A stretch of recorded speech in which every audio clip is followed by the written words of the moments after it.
much more important as an exercise or as an objective. And in the post-global financial crisis situation, Asia, as we all know, survived, not only survived, but continued to grow positively and rebounded very quickly. Because there is already very strong integration economically between the ASEAN countries as well as ASEAN and East Asia. And a lot of the growth is no longer production-based, production network-based. Part of the global financial crisis led to a reduction in what we call the production network-based, such as electronics and so on, automotive decline.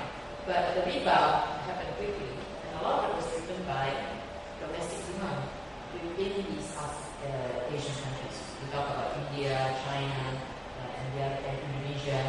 There's a lot of domestic Asian demand. So I think that's the shift we see post-global financial crisis. And post-global financial crisis with, uncertainty to the greater uncertainty to the multilateral trading system. It means regional cooperation, regional agreements are going to be accelerated, widened, strengthened, broadened, and within the regional framework, we will also have a lot more bilaterals. This is, I think, the issue that we face in Asia today. And in the ASEAN context, because we are the chair of ASEAN this year, the big question, I'll just finish with a few of the major issues that we are facing in the whole notion of free trade in Asia. Of course, we have ASEAN and the ASEAN Economic Community by 2015 agenda.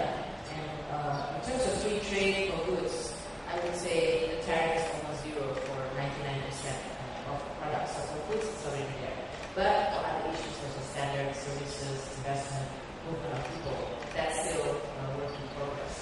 And I would say the other big issue for us is cooperation. Cooperation in facing what are going to be very important challenges. I'll just outline for us, the three most important challenges. One, how do you achieve free trade in an equitable way? Equitable ASEAN, that's the third pillar actually of the ASEAN Economic Community.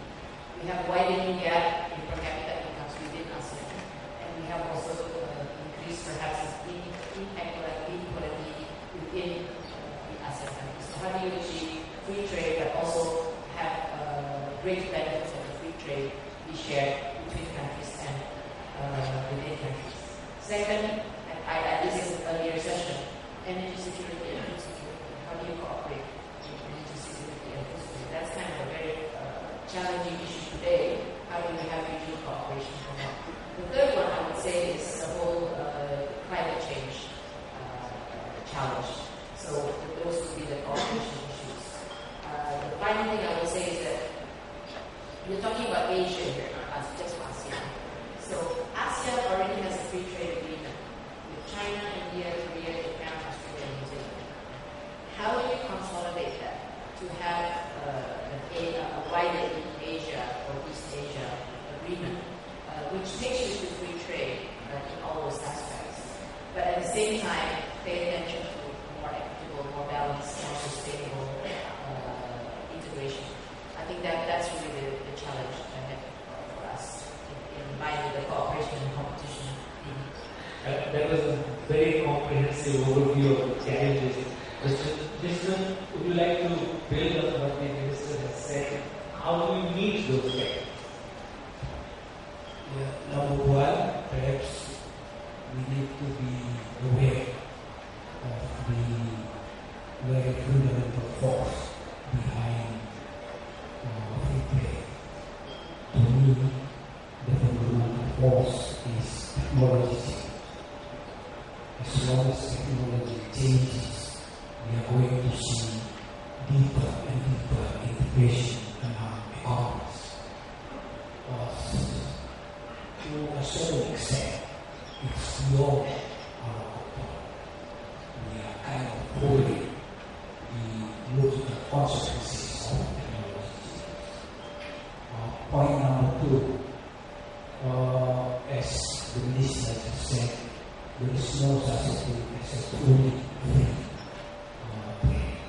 In addition to artificial barriers, policy-driven barriers, trade always is confronted with barriers. And I think we have to be mindful of that.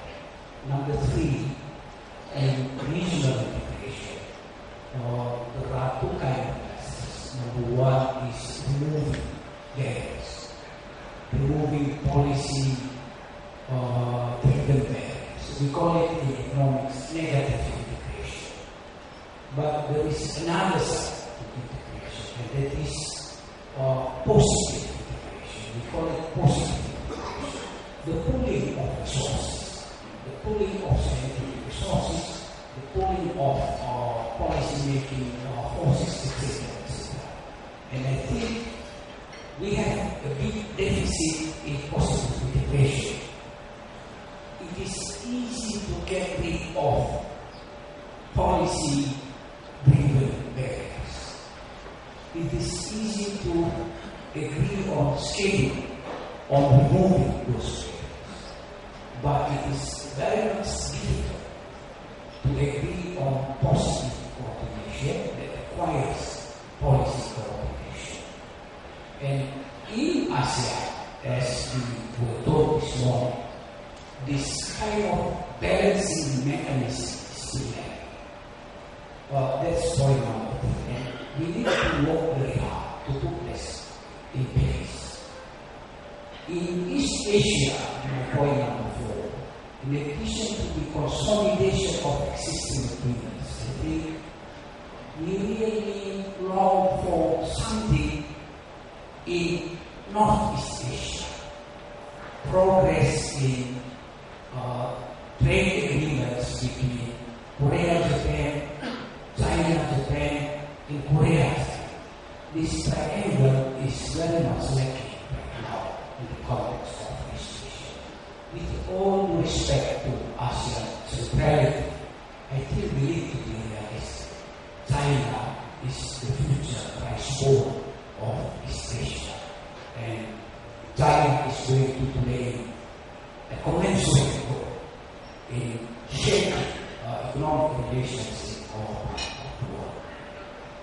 Lastly, inequality is not just a symptom of Asia. We are witnessing inequality worsening around the world, and I think remedial actions are needed here. My late friend Samsu Sastro always emphasizes, in addition to liberalizing, we have to be able to equip any regional state with what we call equalization mechanism that usually is translated into capacity. Thank you. At this point in time, from what I see, the economic dynamism of ASEAN and Asia, the two big factors is driving big changes, which is moving a lot faster than the first session topic on politics and security. One is China. I think wherever China moves south of the border, it will have major impact on where we will go in the future. The biggest of which is the construction of railways from China down to the south, so that this high-speed and logistic routes will divert towards seaports, and those areas will catch the domestic economic dynamism of China. So this is one thing. The second is government policies. The best example being the ASEAN Economic Community 2015. This is already realigned